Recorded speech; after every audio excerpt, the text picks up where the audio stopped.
I'm Kate. And I'm Jamie, and this is Creeps and Coffee, a show where we talk about the creepiest crime cases around the world.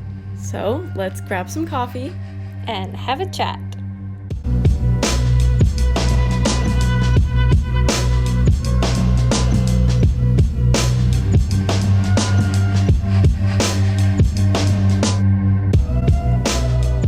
Welcome back again.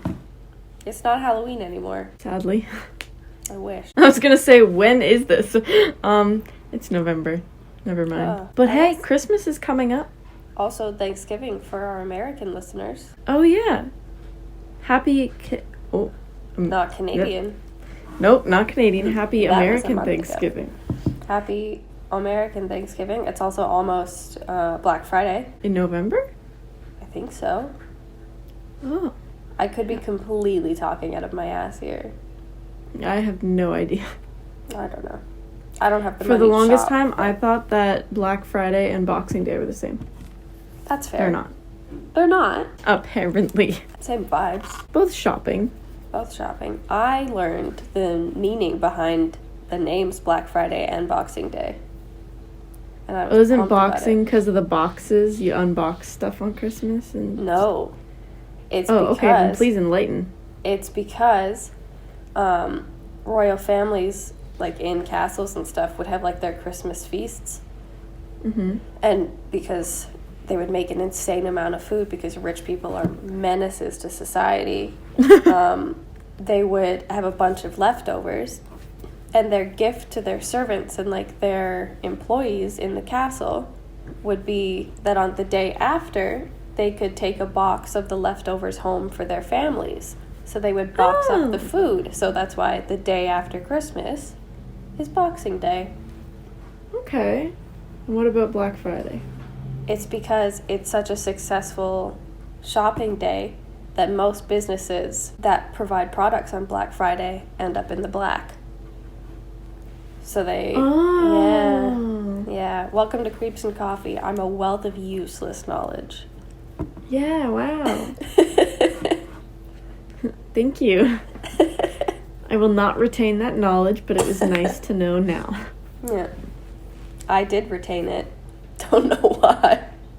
I'm sure those of you listening might have picked up on the fact that your girl has a cold. What? You sound fine. I feel kind of excited about my voice when I get colds and stuff, because I feel like it sounds like a cool radio host. I feel like that too. It hurts like hell. Yeah. But it sounds cool. On that note. Yeah. Okay, full disclosure. I was really excited for this week's episode. I was. Mm-hmm. And then I made myself hate it. To no one's fault but my own. Care to explain? Okay.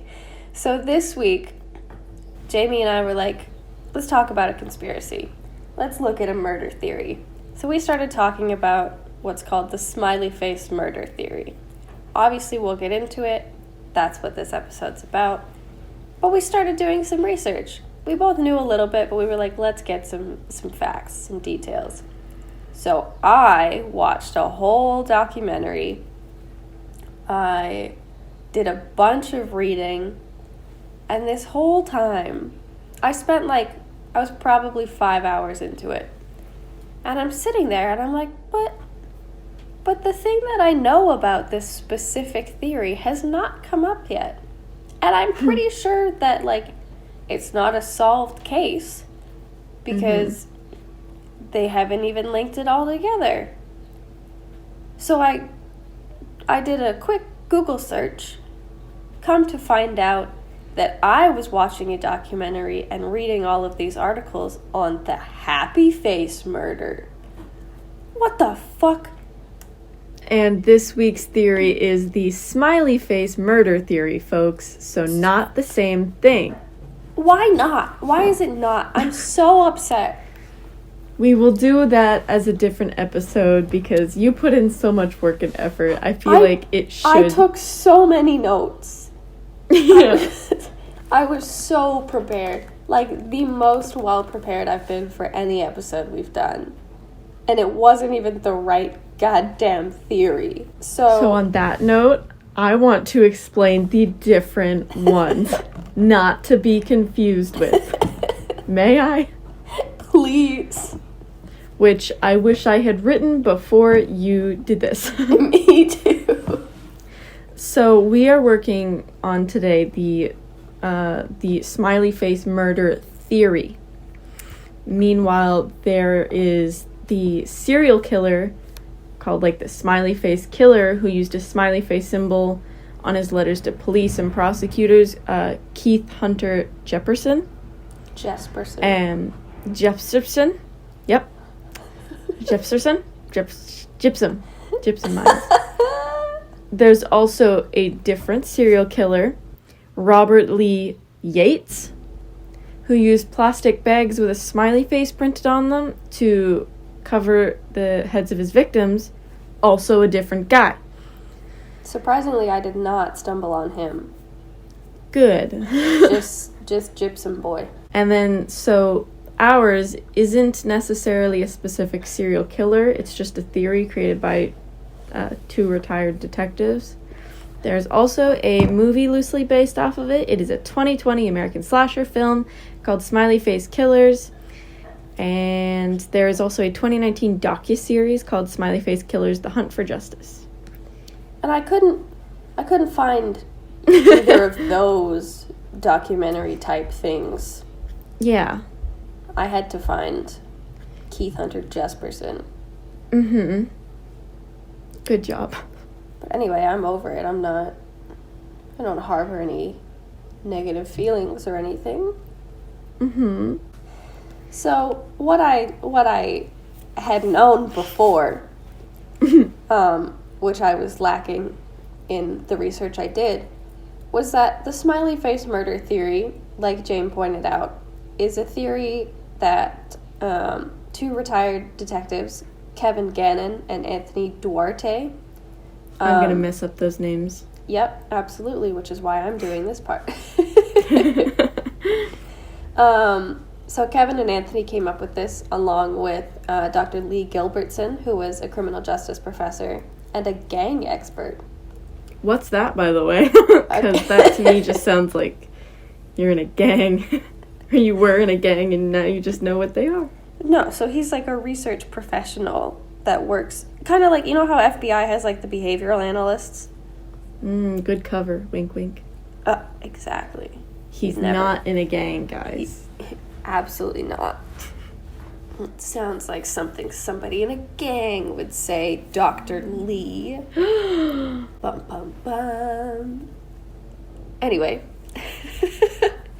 Anywho. So Gannon, Duarte, and Dr. Gilbertson came up with this theory that this group of young men that had been found dead in bodies of water across a bunch of different states were not accidental drownings as they had originally been claimed. So the medical examiner and the police departments that had been investigating these cases of these young men had all claimed that it was an accidental drowning, it was just an unfortunate event, but that there was no foul play involved. Gannon, Duarte, and Dr. Gilbertson claimed that instead, these young men were victims of either a serial killer or a group of serial killers working across state lines together.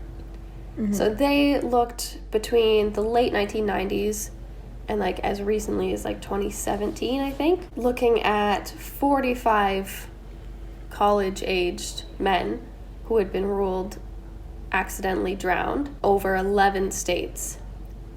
So they found a lot of similarities between these guys. So they were mostly white males. Surprise, surprise. They were all... Usually the perpetrator of crimes. Oh, sorry, was that too feminist? I didn't say it, but... but they often fit this sort of stereotypical profile. They were popular, they were athletic, they were good students. Some of them were frat boys, some of them were like A1 athletes, and they were all leaving parties or bars where they had been drinking, maybe doing some other stuff, but all of those things tied together, they believe fit this profile of victims of a serial killer. And yeah, so the reason that they called it also the smiley face murder theory is because in some of the crime scenes, let's say, quote unquote, there was graffiti depicting smiley faces near the locations where they think the killers could have dumped the bodies, or like where the bodies were found. And I think one of the reasons that it was sort of like only considered a theory is because it's not at all of the places. It's only at some of the crime scenes. Mm-hmm. So that makes sense to be skeptical and be like, oh, well, it's not all of them, so it's not like a calling card. Mm-hmm. It's not like... It's not a signature. Yeah, that's a good word, yeah. I've been watching a lot of Criminal Minds. I can see again. that, yeah. So yeah, how do you say their names again? Gannon Duarte. Duarte. I was going to say Durant. Gannon and Duarte claim that these spray-painted faces also are... Yeah, that's the thing. They're always spray-painted. Like, they can't be, like, chalk or, like... Yeah. I don't know. Are there other types of graffiti? Yeah, and they Clearly, think... I get out a lot. No comment. They think that they're, like, supposed to be, like, a grim message, or, like, that they're taunting the police. And another reason people also kind of disregarded this fact is that graffiti is, like, everywhere. If you've ever been to, like, a big city, you see all different types of graffiti. If you walk down the street near where I live, there's, like, an octopus on the wall. I love like, that. People just do graffiti, and there's, like, an angel, and, like, I feel like smiley faces is very common, which is... I'm open to this theory, but I also do think that the police had a point when they were like, but that's common, so... Yeah, I feel like you could make the same argument for, like, penises spray-painted everywhere. You know what I mean? Yeah. Like, yeah, exactly. Like, it doesn't mean it's a cult's calling card to be like, we did this crime. Killers. It's some 13-year-old kid going, hey, you wanna go graffiti this? I found a spray paint can in my dad's garage. Exactly. But yeah, Gannon... Is that how you say his name again? Gannon? Mm-hmm. Like Cannon? Mm-hmm. Gannon also wrote a textbook case study on the subject. It was called Case Studies in Drowning Forensics. That's fascinating. I think, yeah, I would love to, like, read it in depth. Because I love forensic science. I'm just not smart enough to do it. So, in Gannon's case study... he talked a lot about the belief behind the theory. So, like I said, this profile is that they're athletic, successful students, they're well-liked, they're popular. So it seems to be that there's what we call an unknown subject. Oh. That is targeting these men, because they're probably not those things. They're not popular, they're not athletic, they're not successful. So they are... maybe motivated by jealousy, maybe motivated by spite, which, you know what?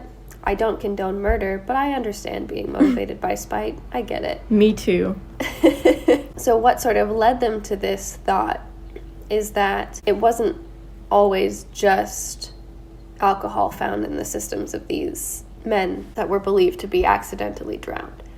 So Gannon and Duarte told interviewers that they believed a lot of these young men were drugged. Mm-hmm. So it could be GHB, like a date rape sort of thing. But toxicology reports after the autopsy found that in at least 2 of the cases, there were unexplained drugs found in the victim's system. Which is a bit suspicious. It's absolutely suspicious, but here's me playing devil's advocate here. These are college-aged men at parties. Fair. They are probably not telling their families and stuff that they're doing these drugs. Hi, Mom, I'm on crystal meth. Oh, exactly. Like, and a lot of them are, like, successful athletes. Like, here's the thing. The hottest guy that I went to school with in high school went on to play football in university. Mm-hmm. Like, super nice guy, so attractive, like super athletic, well liked by everybody, fits this profile to a T. Mm-hmm. But he was off almost every weekend doing coke at parties. Oh my God. And I know that because I was friends with other people that went to school with him. Like, Yeah. so to his family, that's probably an unexplained drug in his system if he were to be found. Steroids. Or exactly. That wouldn't surprise me. But, you know what I mean? Like, those are things that obviously nobody's doing a date rape drug for fun. Yes. So if that's what's coming up in their systems, it doesn't say what the toxicology report says because obviously that's confidential information. Mm-hmm. But if stuff like that is popping up, it could be unexplained or it could be college kids at a party. And if it's only in 2 out of 45 cases, I don't necessarily know if that's a credible enough percentage to use that in the theory. But yeah, I digress.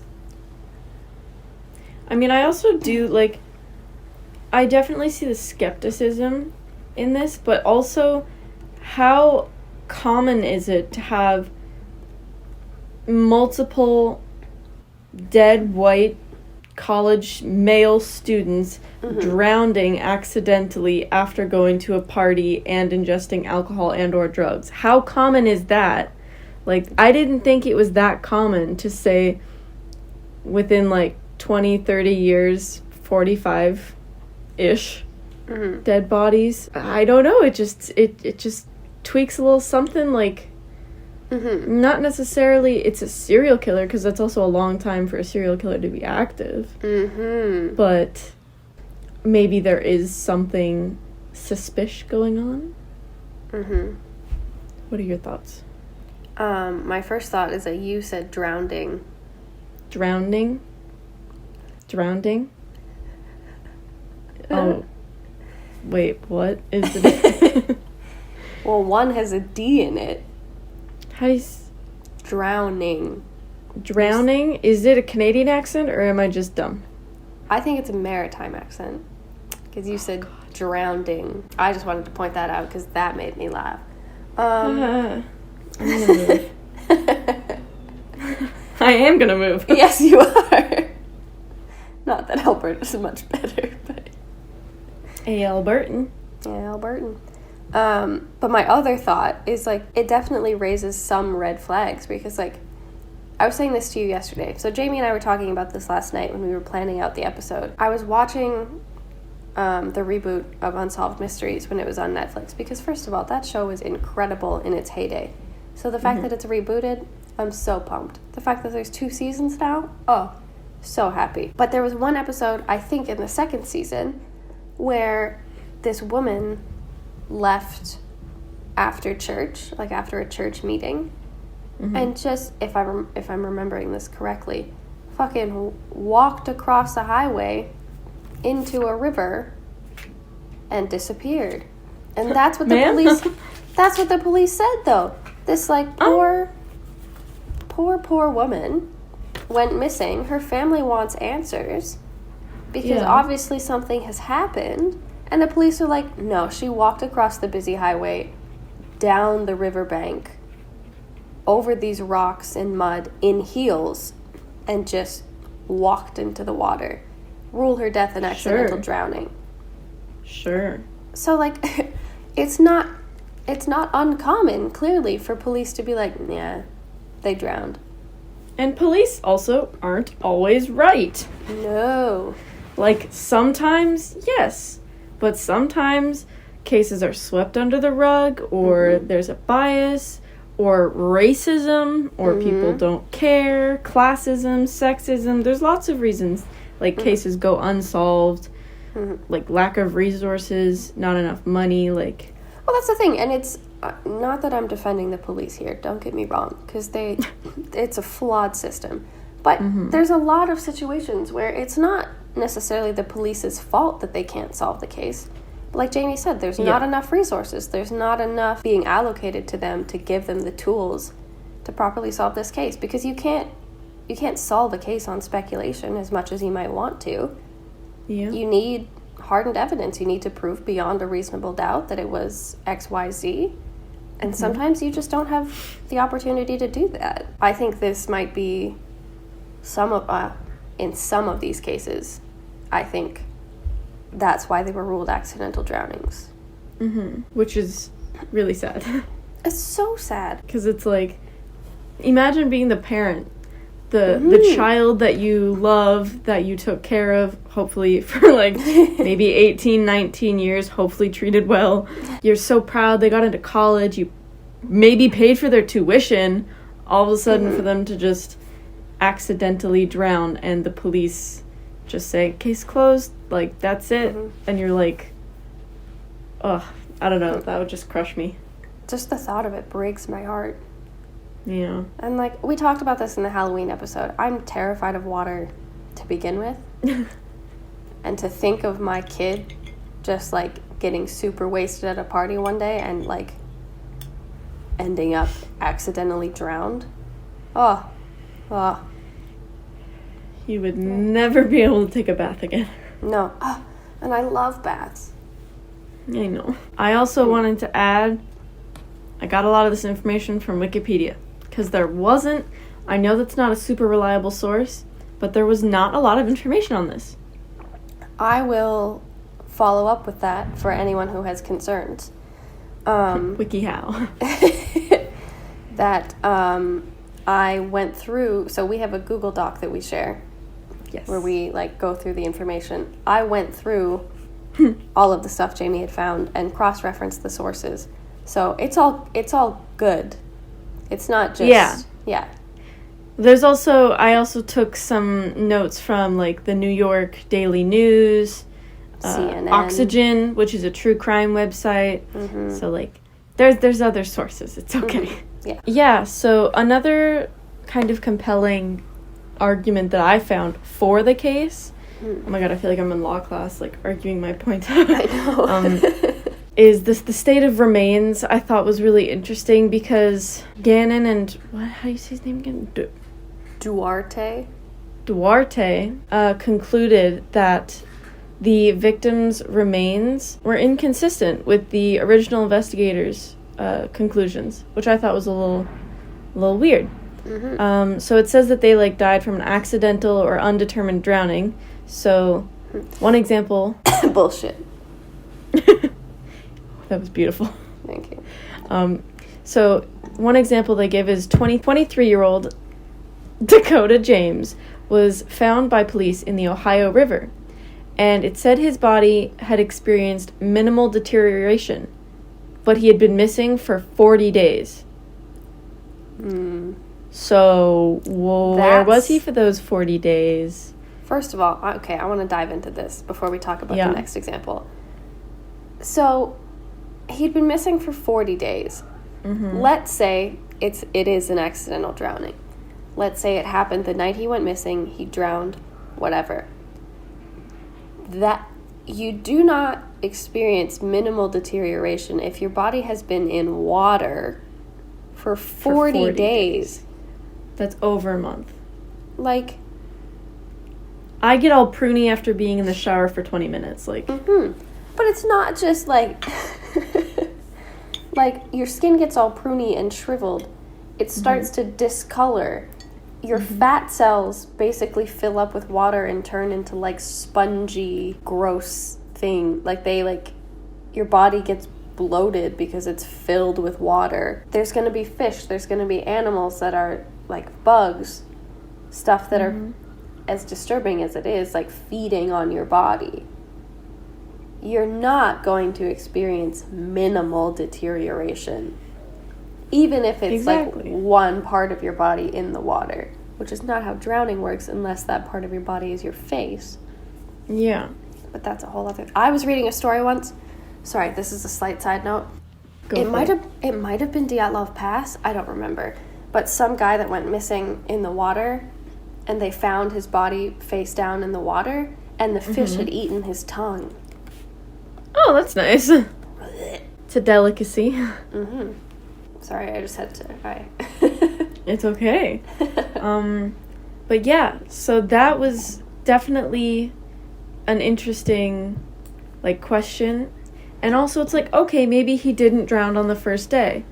Well, then where was he for those 40 days? Was he being held against his will? Was he out at a sex cult doing drugs? Like, what?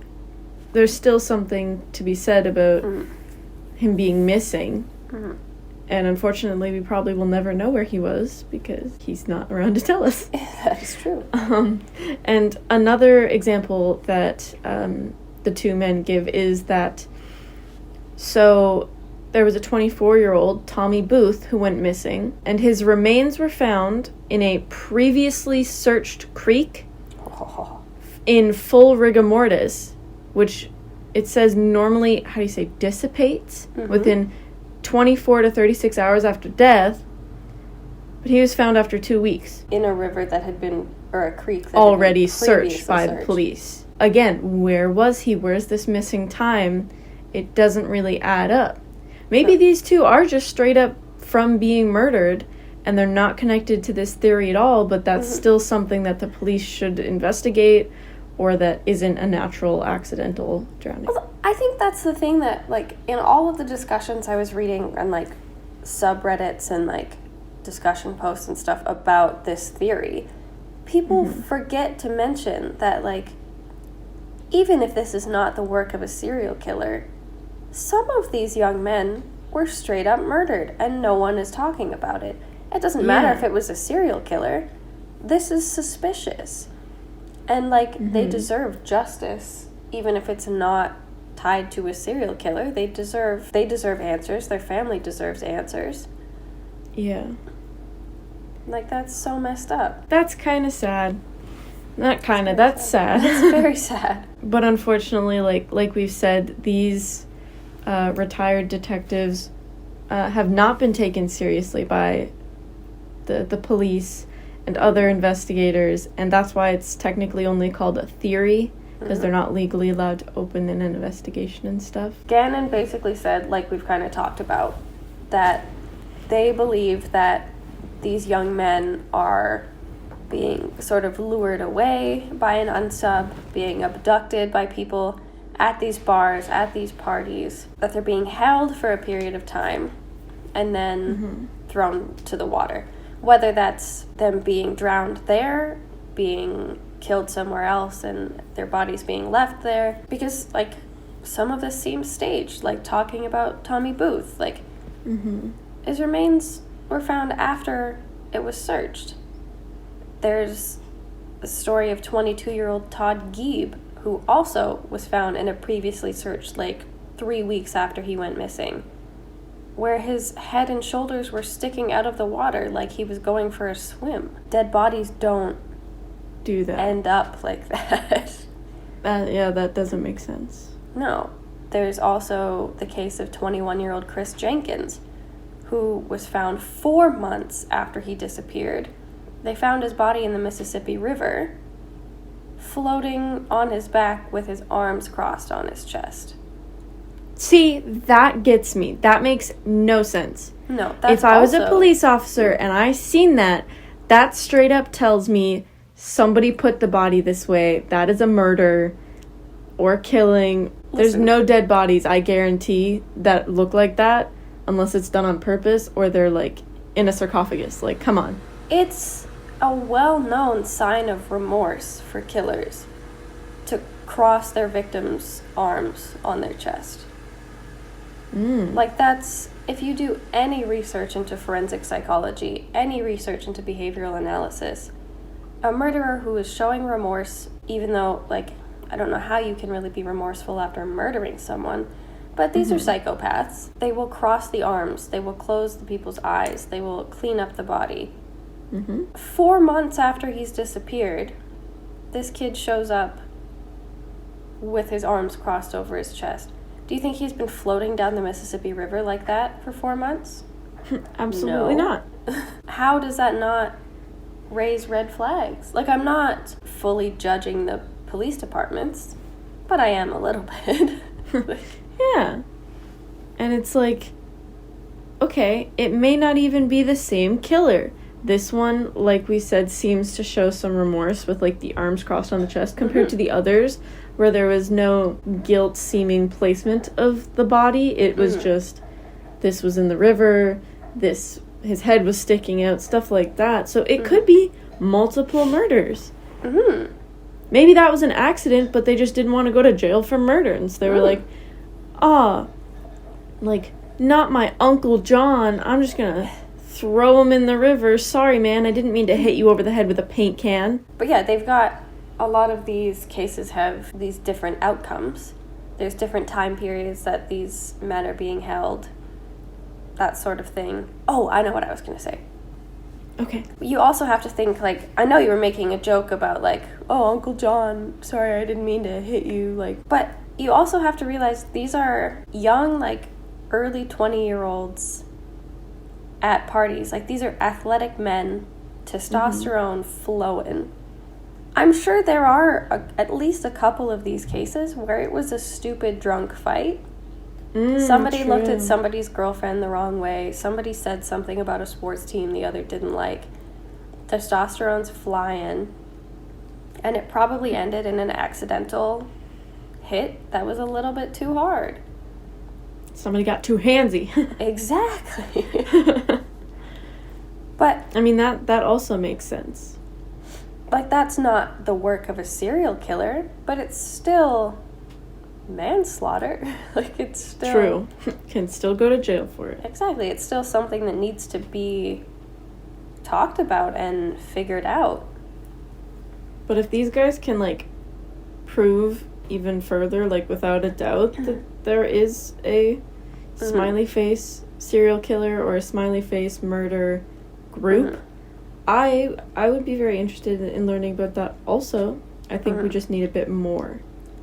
Absolutely. Because I will say, so, like Jamie pointed out earlier, the signature that Gannon and Duarte and Dr. Gilbertson are trying to point out is that they think these spray-painted smiley faces are left by this killer or group of killers across the state lines as either the spot where the victim was killed or a spot where a body was dumped.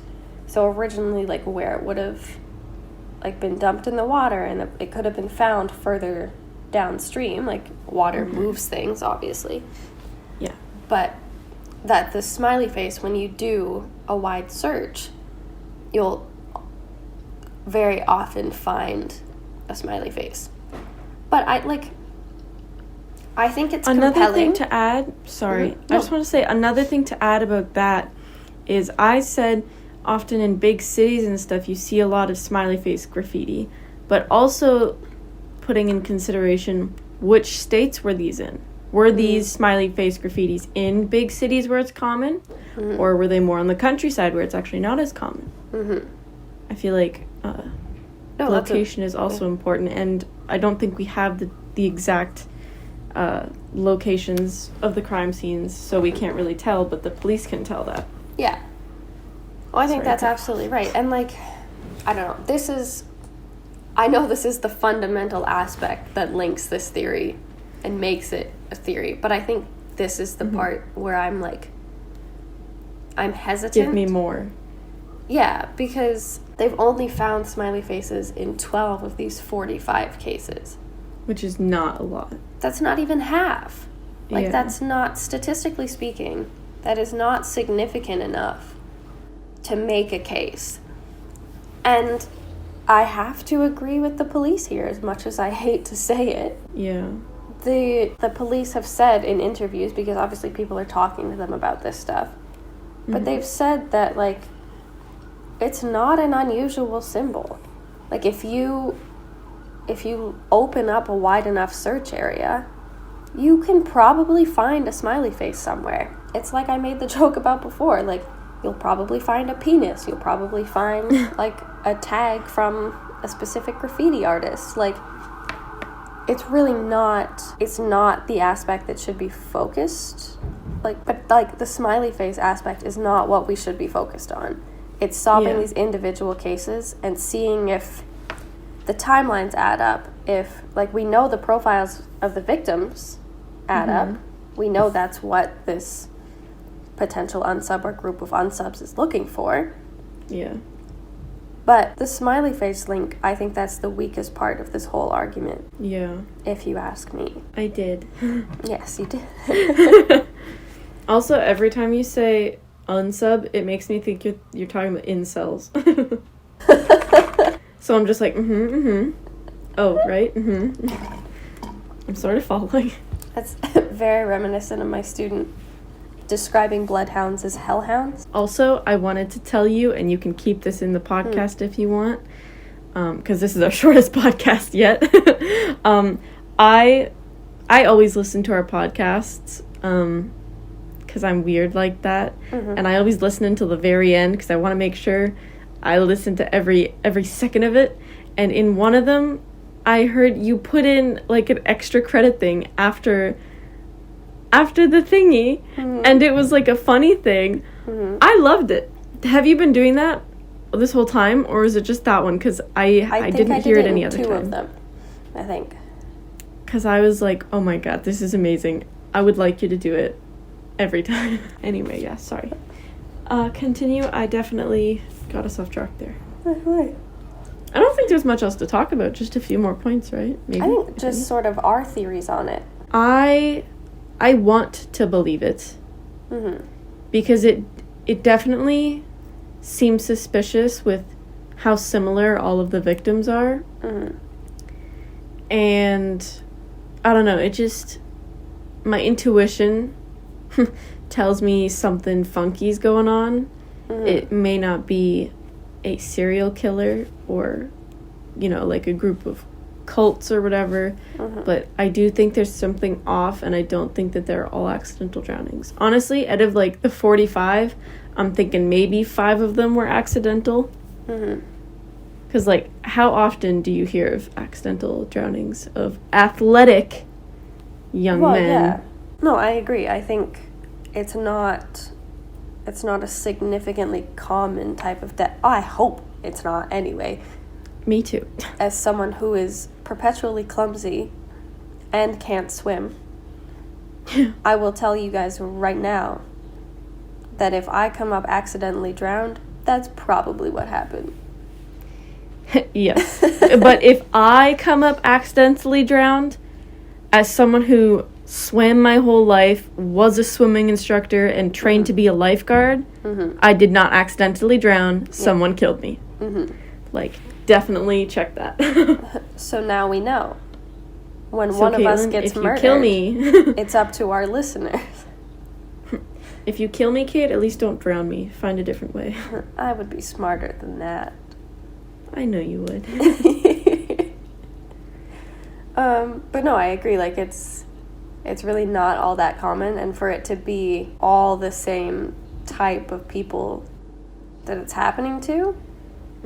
But I would also be interested in seeing if they're going to latch onto this smiley face aspect of it. I would be interested to see if they widened the search, like if they widened the profile and looked at young women accidentally drowning, men of color, women of color. Would they find the same amount of smiley faces? Would they find more? Would they find less? Would they find any at all?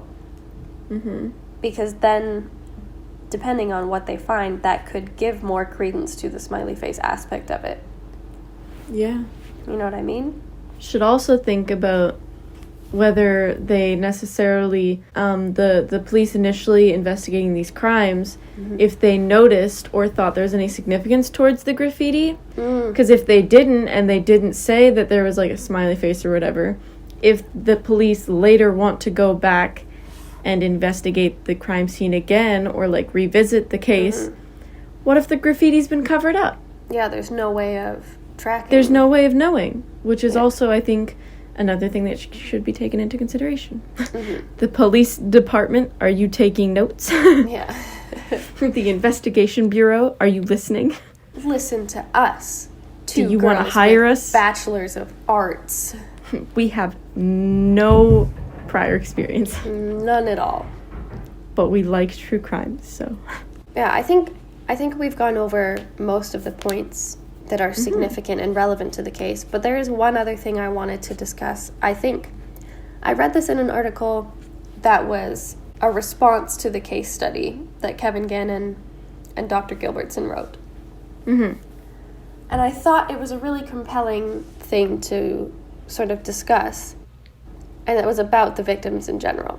So a lot of the victims and the victims' family, well, not a lot, some of the victims' families have fully found comfort and sort of a peace and a motivation in Gannon and Duarte's theory, because it gives them, they knew something didn't feel right about the death of their son, their nephew, their brother, their loved one. Mm-hmm. And having this person or these people basically publish papers saying, we believe that there's something more to this, we believe there's something fishy, that something could be wrong, that makes them feel validated. And it gives them a reason to keep trying to find answers. Mm-hmm. And that's amazing. That's great for them.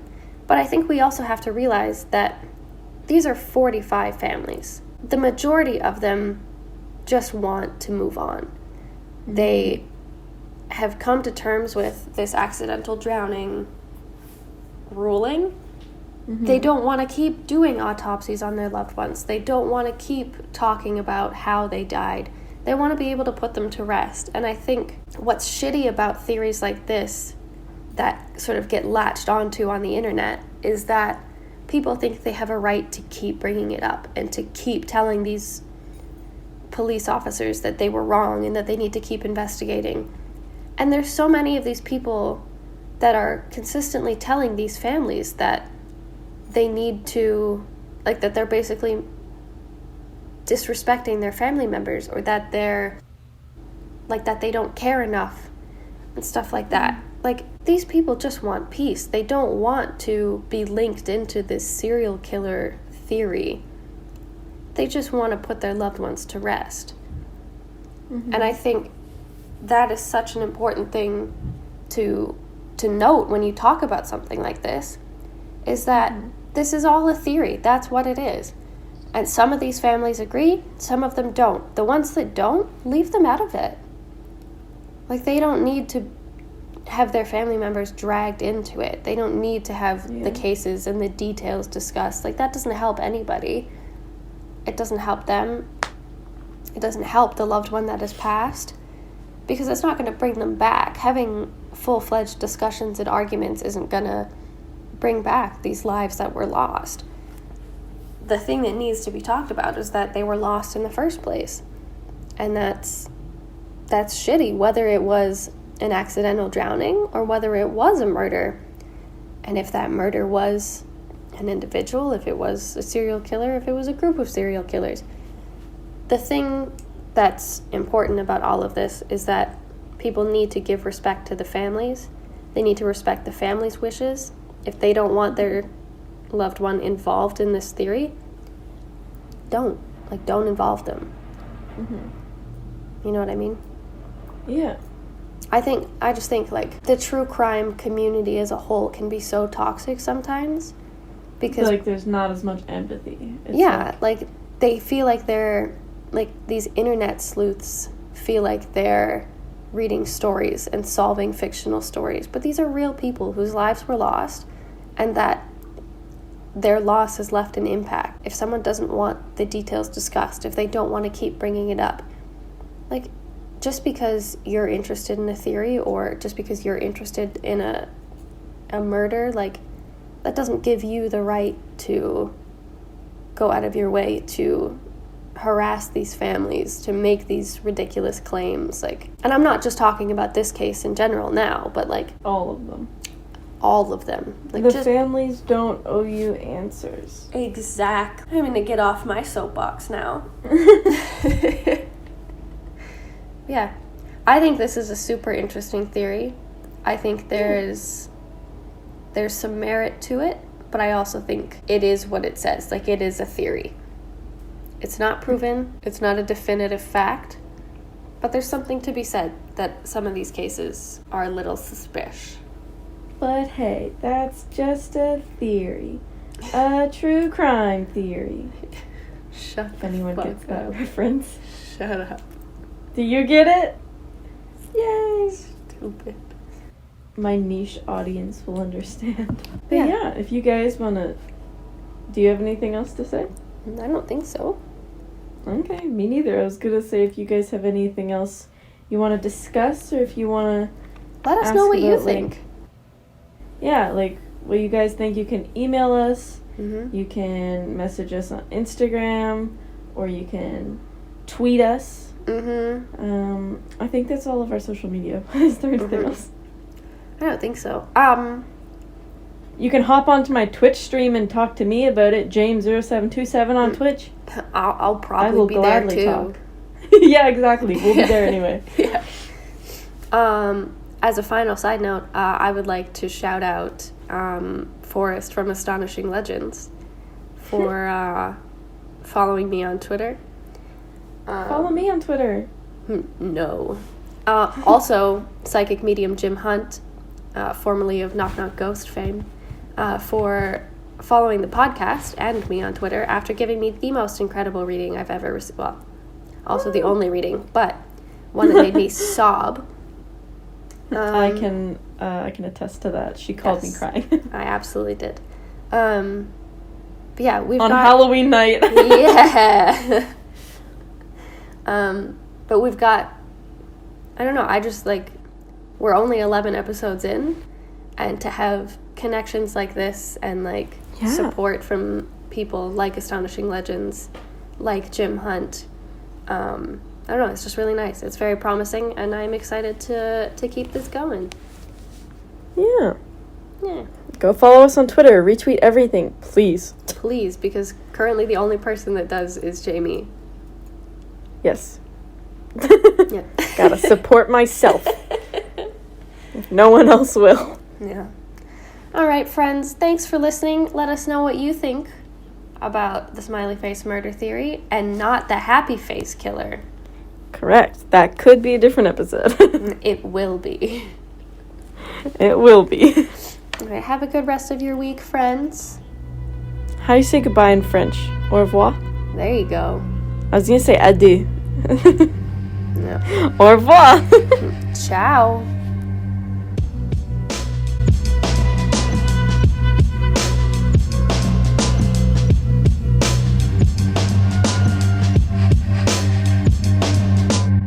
Coffee is produced and edited by us, Kate and James. Our theme music is Stuck in a Hole by Dated. For more information on where to find them, check out the link in our show notes. And to connect with us, follow us on Instagram and Twitter @CreepsandCoffee.